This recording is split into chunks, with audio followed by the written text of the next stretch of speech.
तो इसी क्रम को हम लोग आगे बढ़ाना स्टार्ट करते हैं। ठीक है, मेरा नाम शुभम अग्रहरी है और आज की क्लास मैं लेने वाला हूं। ठीक है, तो चलिए मेंसुरेशन पढ़ना स्टार्ट करते हैं। तो पिछले क्लास में आप लोगों ने क्या सीखा था? तो पिछले क्लास में आप लोगों ने सीखा था त्रिभुज का क्षेत्रफल और समांतर चतुर्भुज का परिमाप और उसका क्षेत्रफल। ठीक है, तो सपोज मान लेते हैं अगर आपको किसी भी त्रिभुज का क्षेत्रफल निकालना है और आपको इस त्रिभुज की ऊंचाई मालूम है बच्चों। ठीक है, ऊंचाई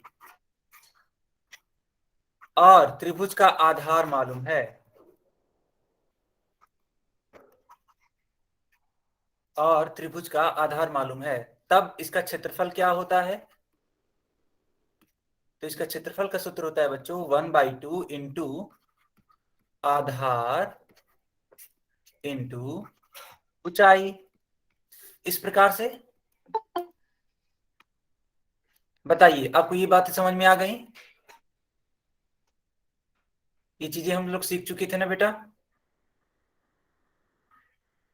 गुड, ओके ओके। फिर देखो, समांतर चतुर्भुज का परिमाप और क्षेत्रफल, आज इसके बारे में भी बात कर लेते हैं। हालांकि ये बात हो गई थी, लेकिन इसी को थोड़ा सा कंटिन्यू करेंगे आज। तो समांतर चतुर्भुज का परिमाप क्या होता है? तो समांतर चतुर्भुज का परिमाप यानी कि, ठीक है बच्चों, इसका परिमाप ये होता है कि चारों ही भुजाओं को आप जोड़ दीजिए। अगर मान लेते हैं कि एक समांतर चतुर्भुज है, सपोज यह एक समांतर चतुर्भुज है इस प्रकार से, ठीक, तो इसकी चारों ही भुजाओं को जोड़ दीजिए आप। मान लेते हैं इसकी चारों भुजाएं A B, B C, C D और डी ए हैं, जिनके नाम क्रमशः ए बी सी और स्मॉल डी हैं। तो इसका परिमाप क्या होगा बच्चों? A plus B plus C plus D. ठीक, तो ये होगा परिमाप। अब इसका क्षेत्रफल क्या होता है? ठीक, हम इसके क्षेत्रफल के बारे में बात कर लेते हैं। हाँ बिल्कुल, हाँ इसको आप रखोगे ना, जैसे कि मान लो कि आपने A plus B plus C plus D किया, तो ए और सी आपस में बराबर होते थे, तो हम लोगों की क्या इसको लिखते थे? देखिए उस चीज को भी मैं बता देता हूँ।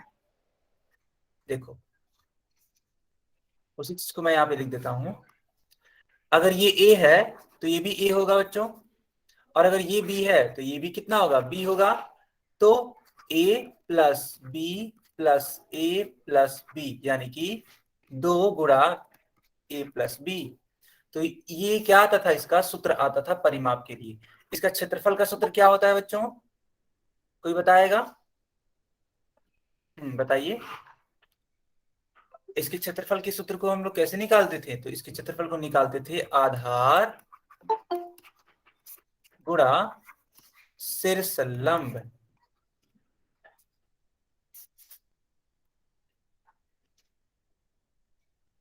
आधार गुणा शीर्ष लंब, इस प्रकार से निकालते थे। ठीक है, शीर्ष लंब क्या होता है इसको मैं सिखा देता हूं आपको। देखिए, जब आप एक समांतर चतुर्भुज बनाते हैं इस प्रकार से,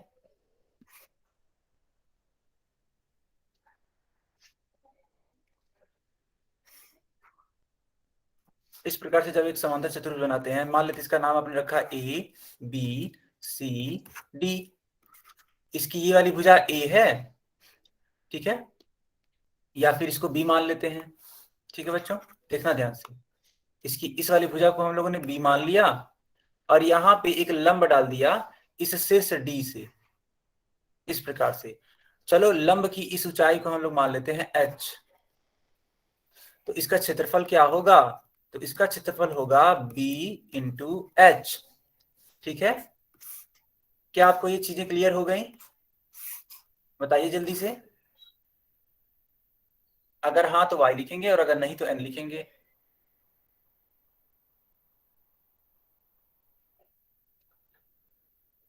गुड, ठीक है। चलो, तो अब इसी पर आधारित हम लोग कुछ प्रश्नों को हल करते हैं।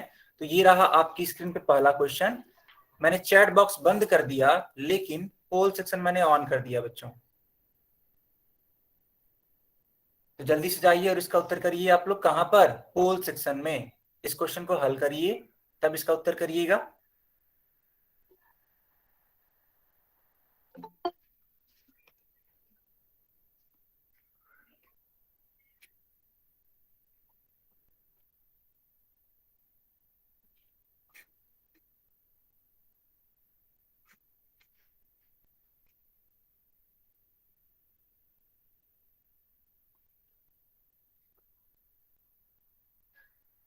मैंने चैट बॉक्स बंद कर दिया है लेकिन पोल सेक्शन ऑन कर दिया है, तो जाइए इस प्रश्न का हल करिए, इसका उत्तर देने का प्रयास करिए।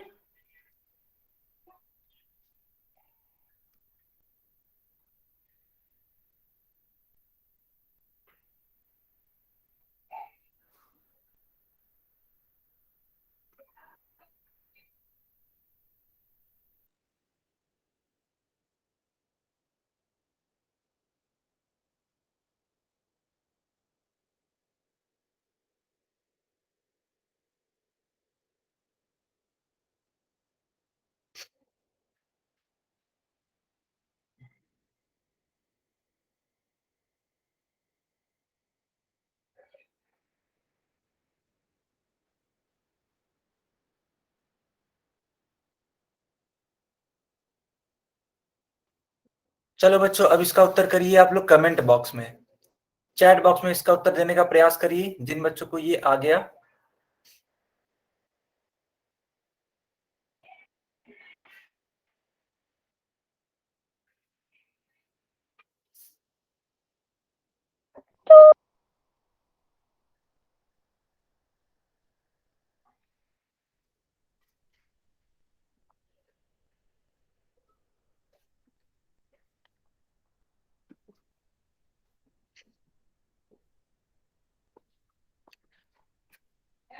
जिन भी बच्चों को ये सवाल समझ में आ गया, इन लोगों ने निकाल लिया, तो ये विकल्प में आंसर कर सकते हैं, कहाँ पे, चैट बॉक्स में।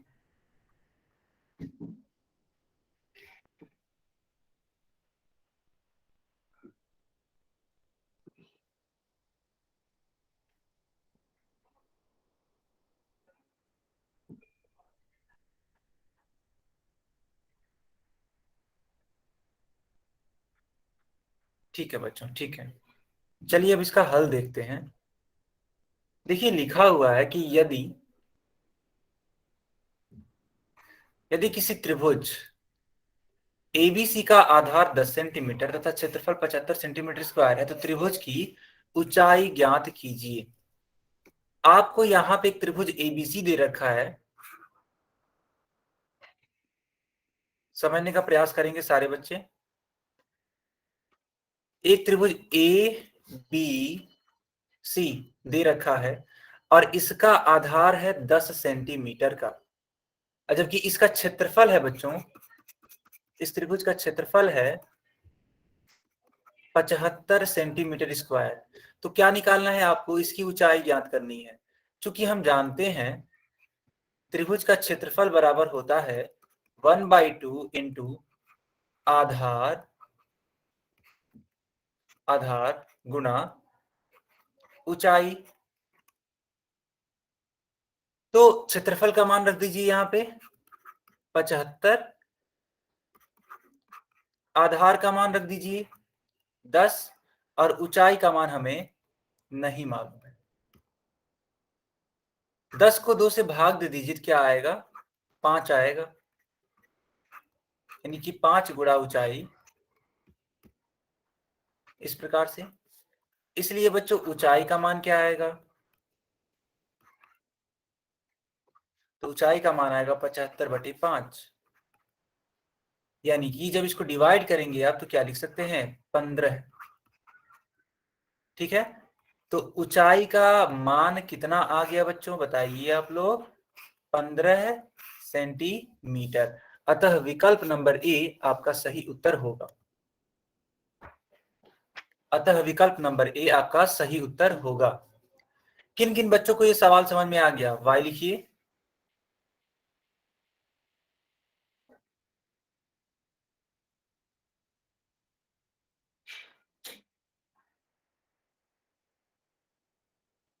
ठीक है बच्चों, गुड, बढ़िया।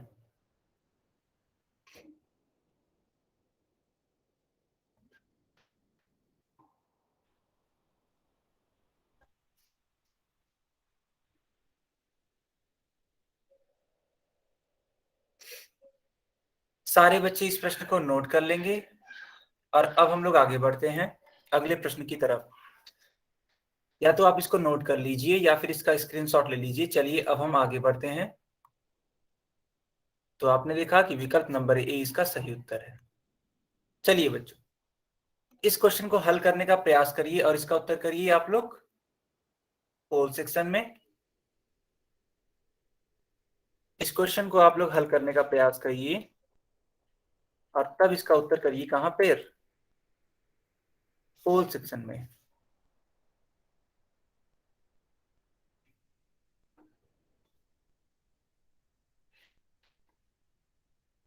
जल्दी से जाइए और पोल सेक्शन में इसका आंसर करिए।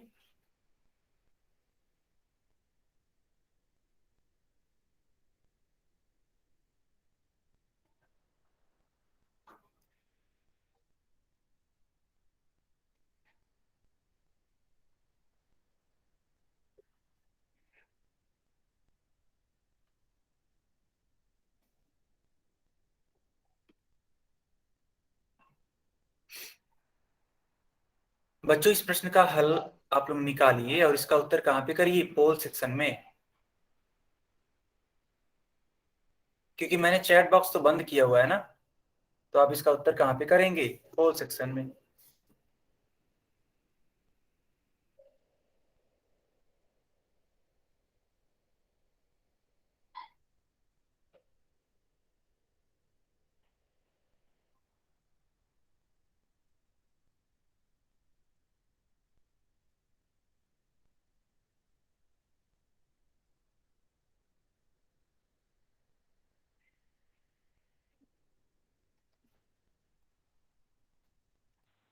सर पोल सेक्शन बंद है। पोल सेक्शन बंद है, एक सेकेंड।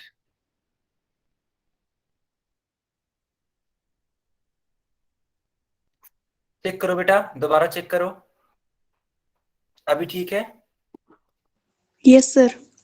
Okay good.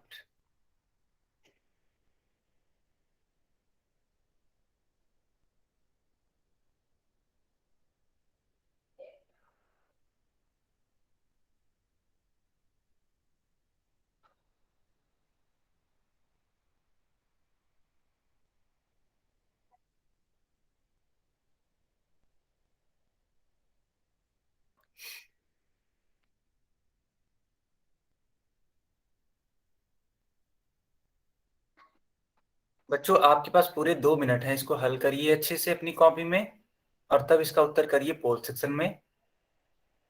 कमेंट आप अभी करना ही कर पाएंगे, ठीक है, क्योंकि मैंने कमेंट बॉक्स बंद किया हुआ है।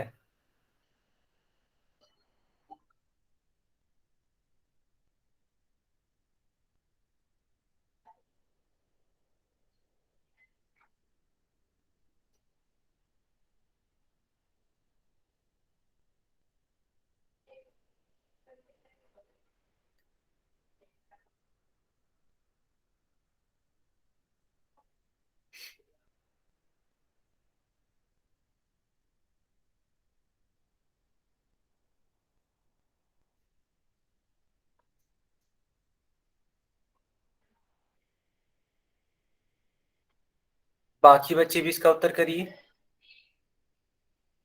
सारे बच्चे इसका उत्तर करेंगे पोल सेक्शन में। जल्दी जल्दी इसका उत्तर करिए बच्चों। मैं पोल इंड ही करने वाला हूं अगले 10 सेकंड में।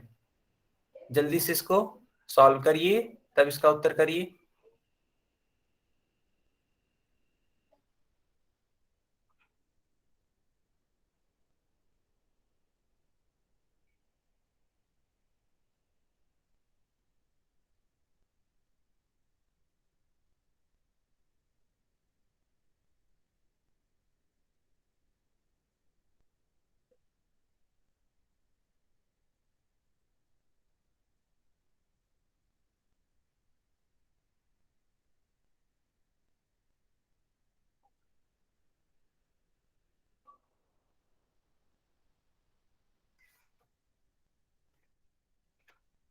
ठीक है, अब इसको देखते हैं कि इसको हल कैसे करेंगे।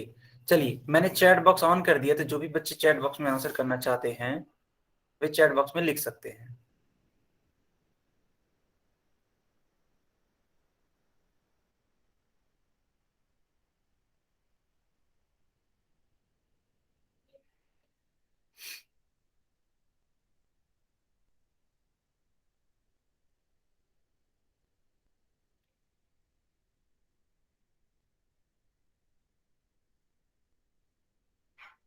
गुड।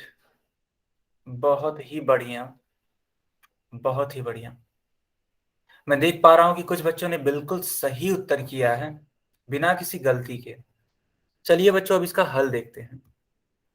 देखिए, यहाँ पे आपसे इस प्रश्न में बोला गया कि यदि समांतर चतुर्भुज PQRS का परिमाप 48 सेंटीमीटर है और एक भुजा PQ का मान 8 सेंटीमीटर है, यानी इस PQ वाली भुजा का मान दे रखा है आपको 8 सेंटीमीटर, तो उस हिसाब से ये वाली भुजा कितनी हो जाएगी बच्चों? 8 सेंटीमीटर हो जाएगी। चलिए मान लेते हैं इस वाली भुजा का मान है x सेंटीमीटर, तो उस हिसाब से ये वाली भुजा भी तो x सेंटीमीटर होगी बच्चों, क्योंकि समांतर चतुर्भुज की जो आमने सामने की भुजाएं होती हैं वह आपस में क्या होती हैं? बराबर होती हैं। ठीक, इसलिए प्रश्न के अनुसार परिमाप कितना लिखोगे आप? बताओ बच्चों, परिमाप क्या लिखोगे? तो आप लिखोगे PQ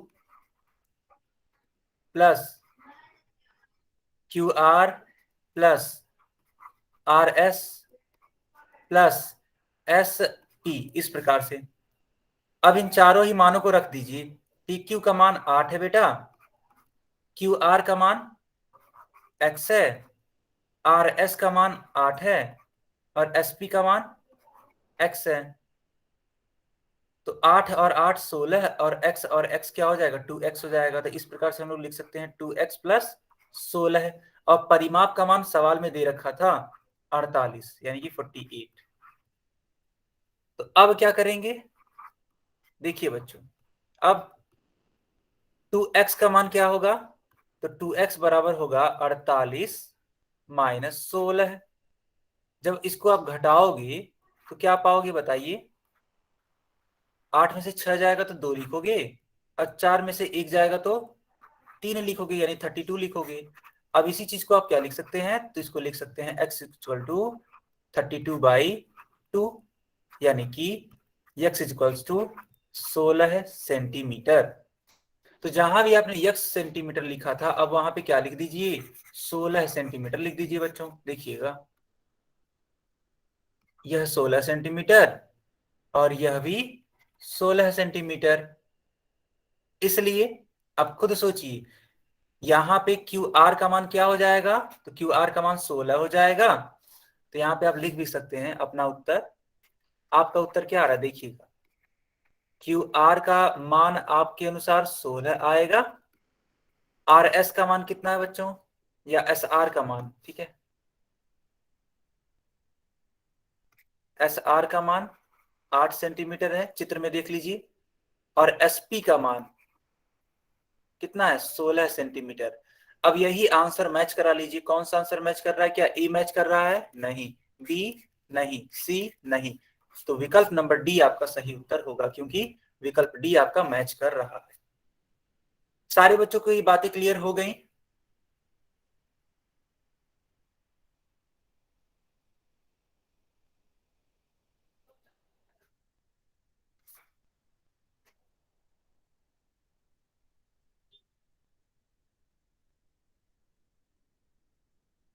गुड। तो अगर ये क्लियर है तो आप इसका स्क्रीनशॉट ले लीजिए या फिर इसको जल्दी से नोट कर लीजिए, तब हम अगले प्रश्न पे मूव करें।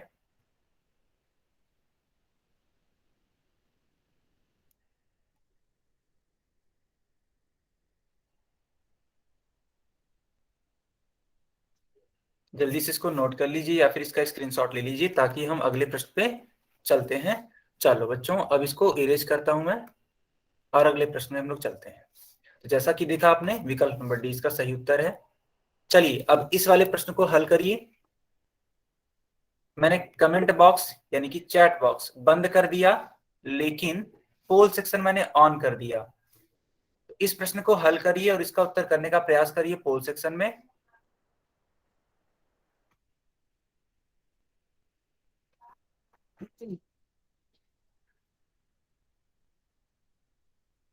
इस प्रश्न को पढ़िए अच्छे से और इसका हल करने का प्रयास करिए।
बाकी बच्चे भी इसका उत्तर देने का प्रयास करिए पोल सेक्शन में।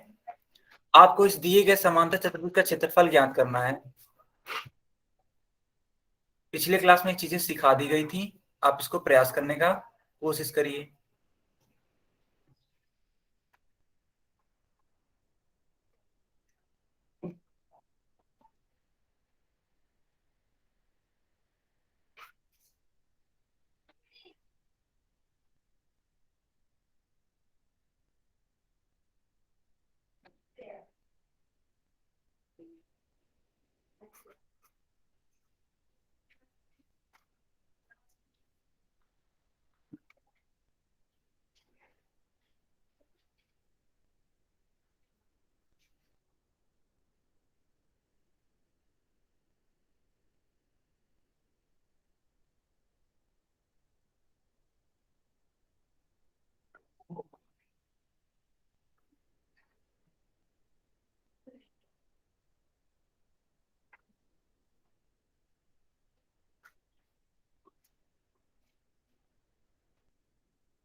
चलो बच्चों, अब इसका उत्तर करो आप लोग चैट बॉक्स में। मैंने चैट बॉक्स ऑन कर दिया है।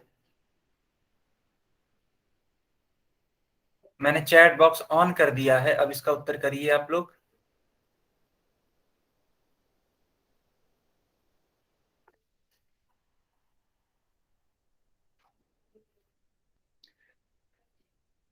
मैंने चैट बॉक्स ऑन कर दिया है। जिन बच्चों का इसका उत्तर आ गया है वे चैट बॉक्स में लिख सकते हैं। चलो अब इस प्रश्न को हल करने का प्रयास करते हैं। चूंकि यहाँ पे दिया गया है कि दिए गए समांतर चतुर्भुज का क्षेत्रफल ज्ञात कीजिए। ठीक है, तो आपको मालूम होना चाहिए कि समांतर चतुर्भुज का जो क्षेत्रफल होता है ना बच्चों, वो क्या होता है? तो वो होता है आधार, आधार गुना, एक सेकेंड,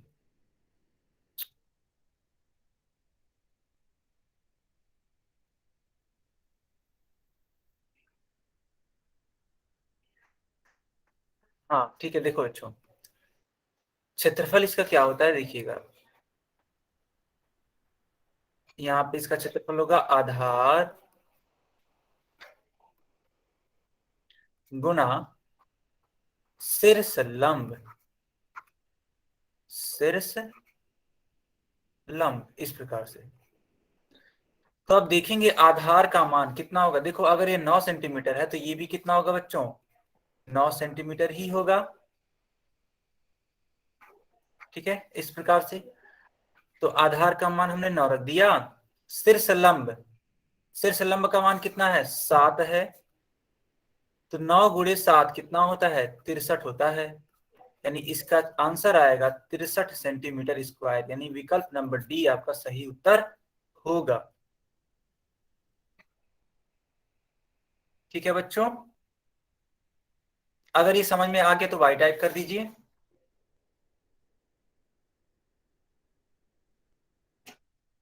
चलिए, बहुत ही बढ़िया। अब हम अपने अगले प्रश्न पे चलते हैं। ये रहा आपका अगला प्रश्न, क्वेश्चन नंबर 19। मैंने चैट बॉक्स बंद कर दिया लेकिन पोल सेक्शन मैंने ऑन कर दिया बच्चों।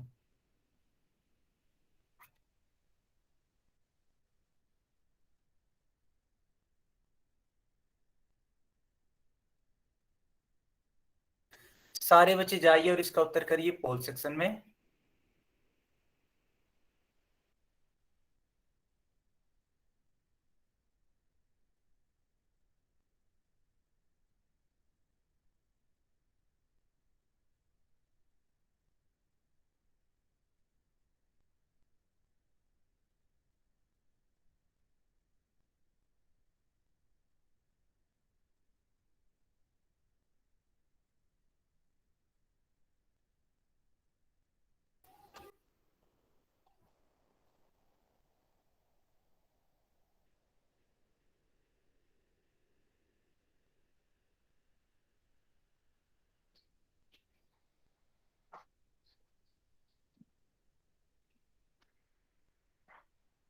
ठीक है बच्चों, अब इसका उत्तर करिए आप लोग चैट बॉक्स में। मैंने चैट बॉक्स ऑन कर दिया है, जिन बच्चों का उत्तर आ गया वे चैट बॉक्स में भी इसका आंसर दे सकते हैं।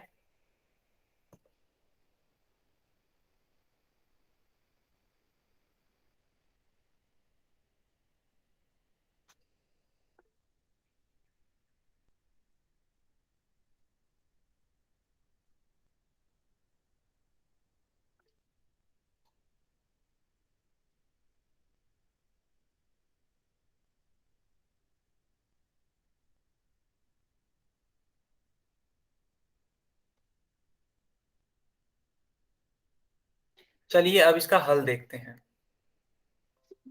देखो बच्चों, यहाँ पे लिखा कि यदि समांतर चतुर्भुज का क्षेत्रफल 28 सेंटीमीटर स्क्वायर है और आधार 7 सेंटीमीटर है तो इसकी ऊंचाई ज्ञात कीजिए।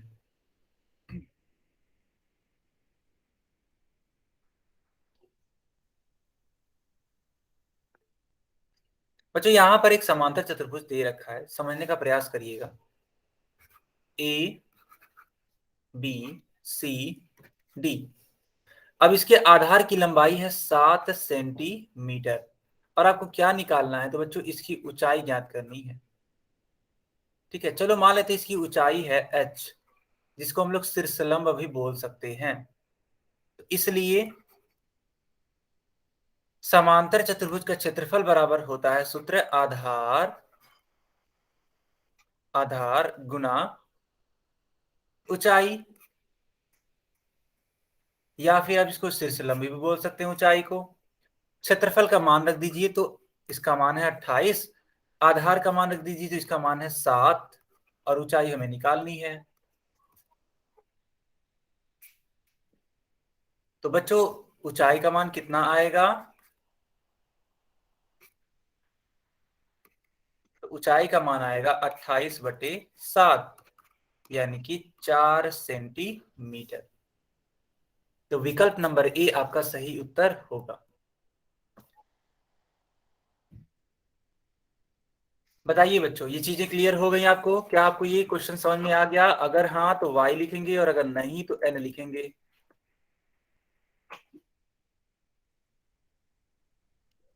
बहुत ही बढ़िया, बहुत ही बढ़िया।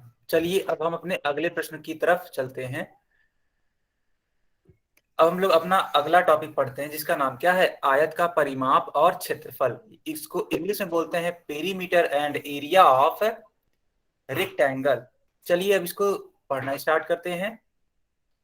तो बच्चों हम लोग सबसे पहले पढ़ेंगे आयत का परिमाप। तो आयत के चारों ओर भुजाओं की जो कुल लंबाई होती है ना बच्चों, उसी को बोलते हैं परिमाप। जैसे कि मान लेते हैं मैंने एक आकृति बना दी इस प्रकार से, देखिएगा कि आयत होता क्या है। सबसे पहले ये देखिए, तो आयत एक ऐसी आकृति है, एक ऐसा चतुर्भुज है जिसके आमने सामने की जो भुजाएं होती है ना बच्चों, वह बराबर होती हैं। ठीक, आमने सामने की जो भुजाएं हैं वे आपस में क्या होती हैं, बराबर होती हैं। ये वाला भुजा इस वाली भुजा के बराबर होगा और ये वाला भुजा इस वाली भुजा के बराबर होगा। ठीक, अब समझने का प्रयास करिएगा। एक आयत का जो चारों कोण होता है, यानी कि जो प्रत्येक कोण होता है वह 90 डिग्री का होता है। ठीक है बच्चों, 90 डिग्री का होता है।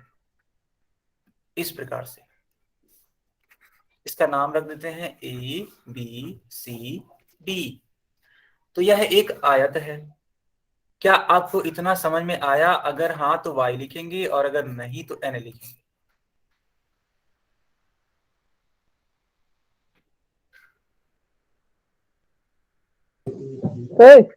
हाँ जी,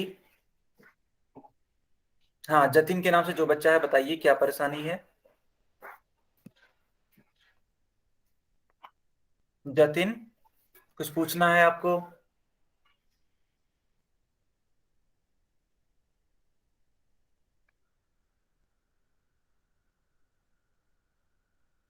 चलो ठीक है, अब इसको हल देखते हैं, इसका हल देखते हैं। ठीक है,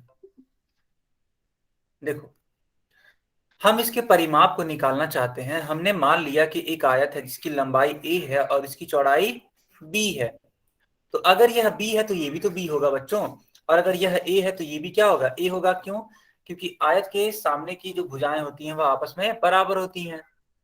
तो अब इसका परिमाप क्या होगा, तो चारों भुजाओं का योग यानी कि ए बी को जोड़ना पड़ेगा। ठीक है, लाइन से जोड़ते जाइए, A B plus B C plus C D और अंत में जाके डी ए। जब आप इन चारों को ही जोड़ देंगे तब आप क्या लिख सकते हैं इसको, ए प्लस बी, ए प्लस बी।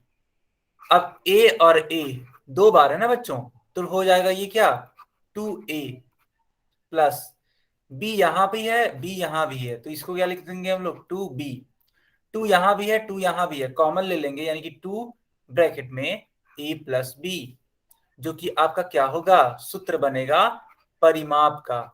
और याद करो बच्चों, यही सूत्र हम लोग बनाते थे समांतर चतुर्भुज का भी। तो आयत का परिमाप अगर आपसे पूछा जाता है, ठीक है, आयत का परिमाप अगर आपसे पूछा जाता है तो आपको उत्तर देना चाहिए 2 ब्रैकेट में a प्लस बी, जहां a इस आयत की लंबाई है, b इस आयत की चौड़ाई है। बताइए बच्चों, ये चीजें क्लियर हो गई आपको?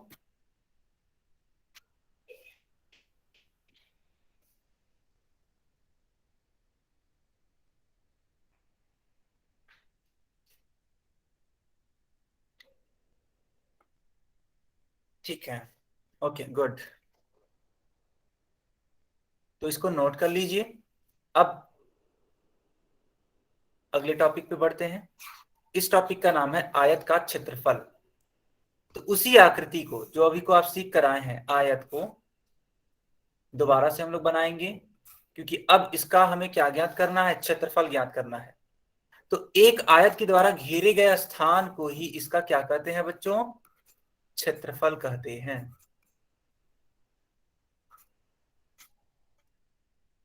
ठीक है, एक आयत के द्वारा घेरे गए स्थान को इसका क्या बोलते हैं, क्षेत्रफल बोलते हैं। अब समझने का प्रयास करिएगा।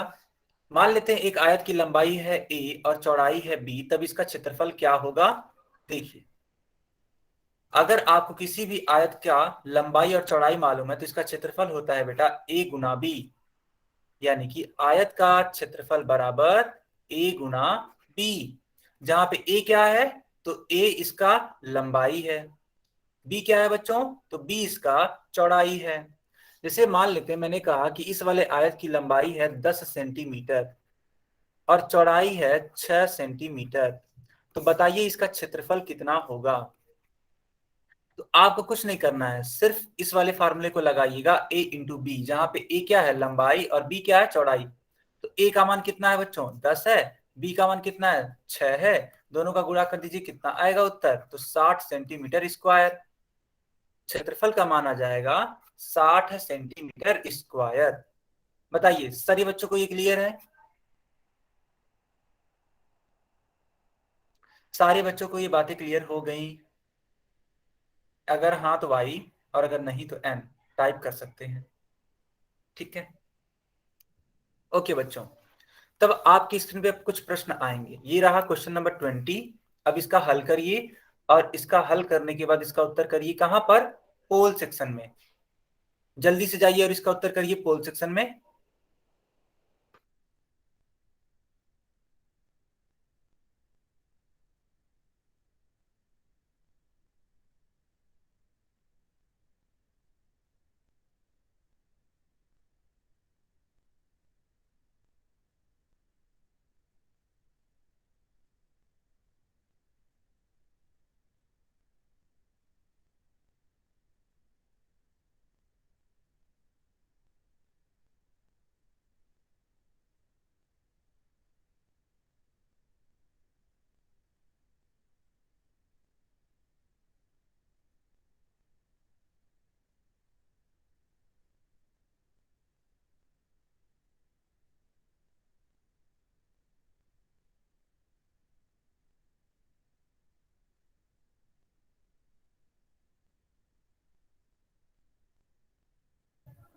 जल्दी से इसका उत्तर करिए आप लोग।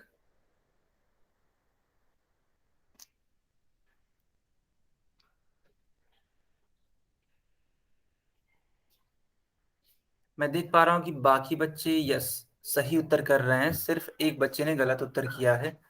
बाकी सारे बच्चों ने सही उत्तर किया है इसका। गुड। ठीक है, चलो बच्चों अब इसका हल देखते हैं, लेकिन उसके पहले आप इसका उत्तर दे सकते हैं चैट बॉक्स में। अगर आपको इसका उत्तर मालूम है तो इसका उत्तर आप लोग लिख सकते हैं कहाँ पे, चैट बॉक्स में।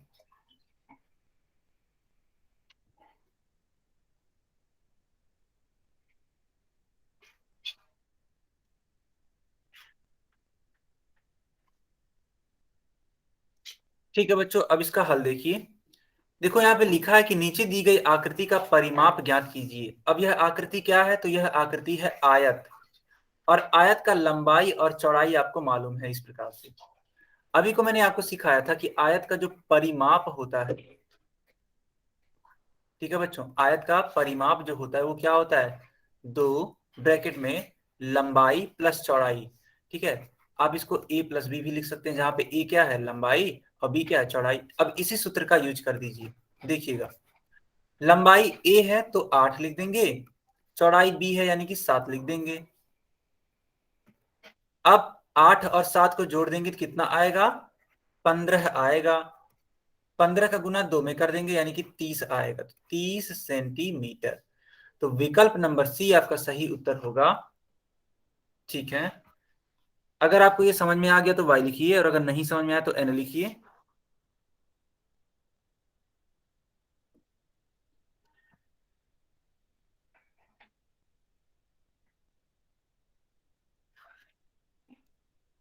गुड, बहुत ही बढ़िया, बहुत ही बढ़िया।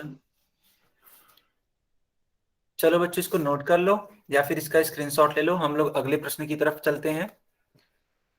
जैसे कि आपने देखा कि इसका विकल्प नंबर कौन सा सही है, सी सही है। चलिए अब इस प्रश्न को हल करने का प्रयत्न करिए, और इसका उत्तर दीजिए आप लोग कहां पर, पोल सेक्शन में।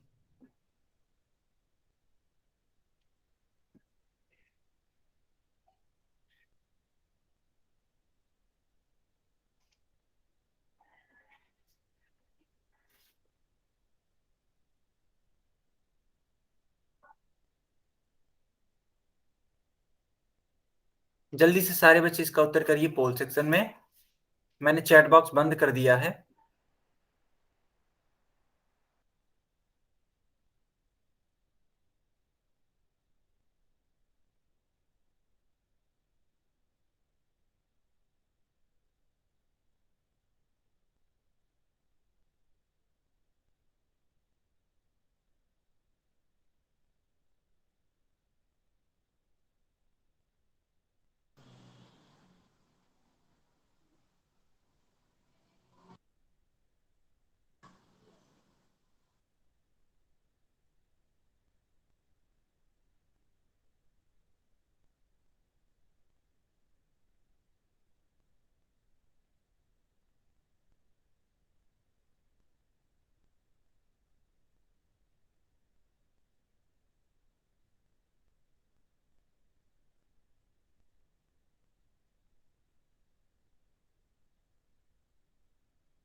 कोई बच्चा माइक ऑन नहीं करेगा, यस के नाम से जो भी बच्चा है।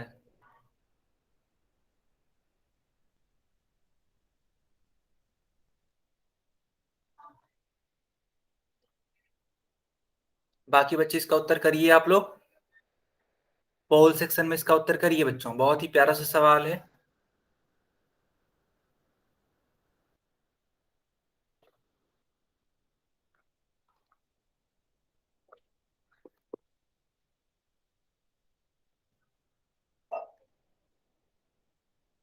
चलिए अब सारे बच्चे इसका उत्तर करिए चैट बॉक्स में। सारे बच्चे इसका उत्तर कर सकते हैं चैट बॉक्स में, जल्दी से इसका उत्तर करिए।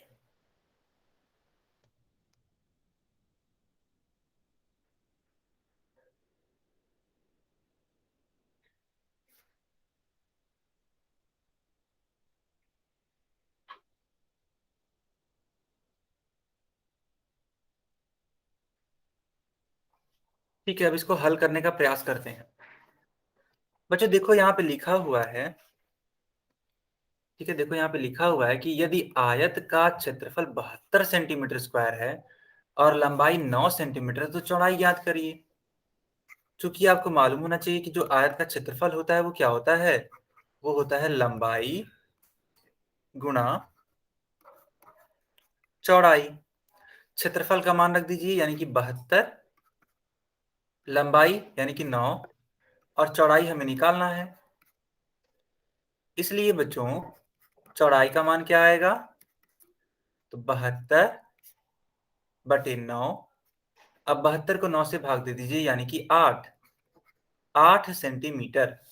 तो विकल्प नंबर बी आपका सही उत्तर होगा। सारे बच्चों को ये बातें क्लियर हो गई? किसी को कोई डाउट है? नहीं है? गुड गुड, बहुत ही बढ़िया।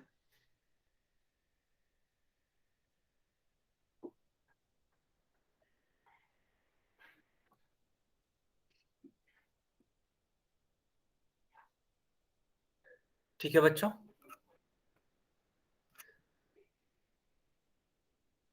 जल्दी से इसको नोट कर लीजिए, जल्दी से इसको नोट कर लीजिए।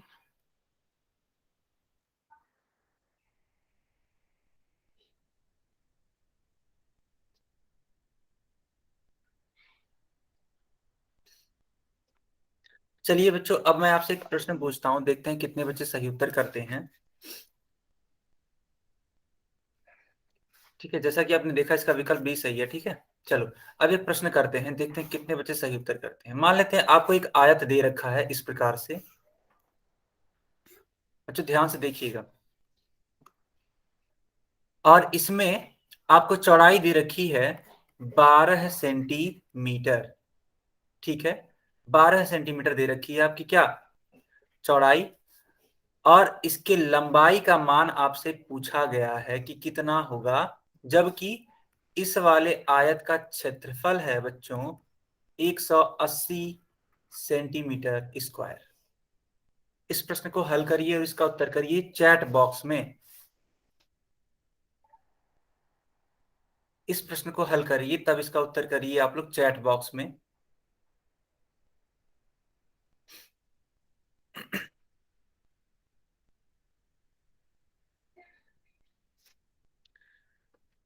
इसको हल करने के बाद इसका उत्तर दीजिए आप लोग चैट बॉक्स में। नीलम के नाम से एक बच्ची है, इन्होंने सही उत्तर किया। गुड। तो बच्चों इसको कैसे हल करेंगे हम लोग, देखिए। चूंकि हम लोग जानते हैं कि क्षेत्रफल बराबर होता है लंबाई गुना चौड़ाई। क्षेत्रफल का मान 180 है, लंबाई का मान हमें निकालना है, लेकिन चौड़ाई तो हमें मालूम है ना बच्चों, तो उस चौड़ाई का मान यहाँ पे रख देंगे। इसलिए लंबाई बराबर हो जाएगा 180/12। अब 180 को आप क्या कर दीजिए, 12 से भाग दे दीजिए। तो जब आप भाग देंगे तो क्या पाएंगे, भाग देने पर बच्चों 15 आता है। अतः लंबाई का मान कितना होगा, 15 सेंटीमीटर होगा।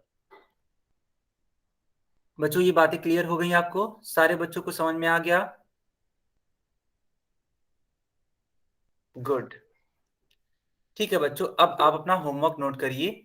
आज की क्लास का होमवर्क नोट करिए, क्लास यहीं तक थी।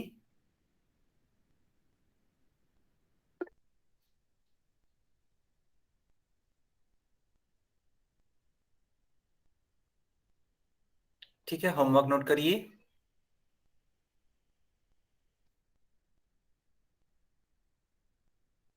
बच्चों 1 मिनट के बाद आपको मेरी स्क्रीन दिखाई देने लगेगी,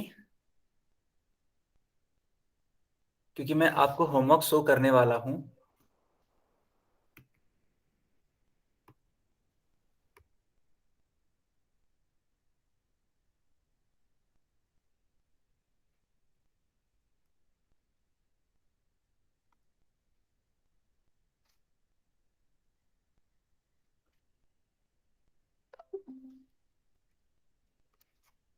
बच्चों क्या आपको मेरी स्क्रीन दिखाई दे रही है?